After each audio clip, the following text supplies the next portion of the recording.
She's one of the closest people to me in my life, as sisters are, I think. And I find that we go away together, we're on the phone together, her kids are like my kids. But the biggest problem is we fight about everything. Really? And anything. You spend all that time together and you fight?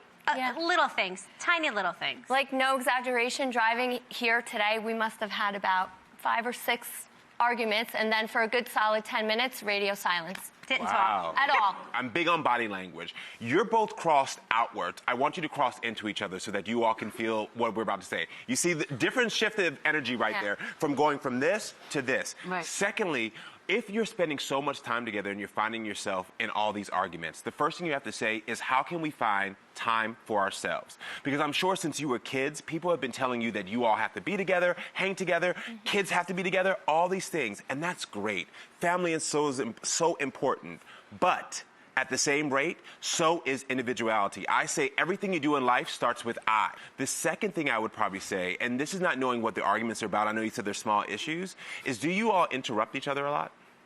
I figured. So a lot of this is about learning how not to interrupt each other. So as you're taking time for each other to go to your own spaces, what I think is really, really healthy. Like if you're spending all this time in the car together, drive separately. But next, when you are together, don't interrupt. Because not interrupting allows you to be an empathetic listener.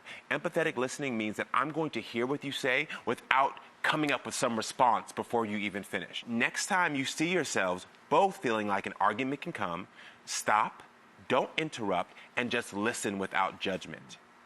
Yeah. And not everything needs a response. You do not have to respond. Okay? I can smile and just listen to you empathetically and not interrupt you.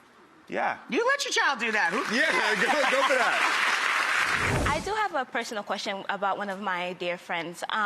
We were friends for a very long time, since 7th grade to be exact. And as of recently, you know, I've been reaching out not to get any answer, or if I do get an answer, it's very short and snappy. It hurts because, you know, you've built these relationships and you're very close with your friends, and you watch each other grow up, and this relationship is hurting me more than helping me. So my question to you is, how do you break up with a friend? Well, first of all, I'm sorry that you're feeling that way, but it sounds like your friend already broke up with you.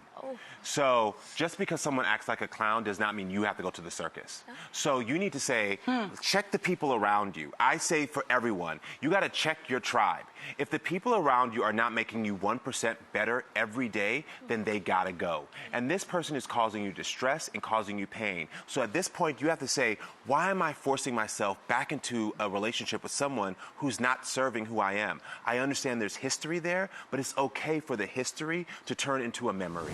I have a 19-year-old daughter, Emily. She's in college right now, and we have a fantastic relationship. We chat all the time. We're texting or calling each other, and she's always asking me questions or what should I do, all kinds of advice, which I love. So my question to you is, how do I kind of encourage her to answer some of these questions on her own?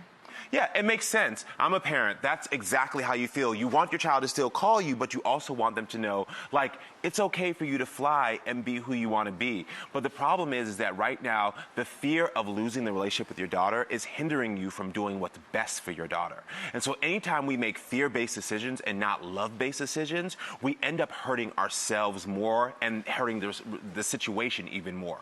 So what you have to remember is that your daughter was raised by you. And I can already tell Erin that you are a strong, confident, beautiful person, which means your daughter has probably picked up a lot of those characteristics. And you being direct with her and setting those boundaries How should she say that, though? It's just exactly that. Hi, I love you, but you got to make these decisions yourself. The thing is that when our minds, the fear is causing you to feel like, I can't say it that way because it's going to hurt her. Too mean. It's too mean. I don't want to push her away. I don't want her to feel like she can't come to me. Listen to what you just said. I can't. All of that is negative. Talking in a circle. You're talking in a circle. You're talking in fear-based language. And you don't want to talk in fear-based language. You want to talk in love-based language. I love you, daughter, but you have to move on.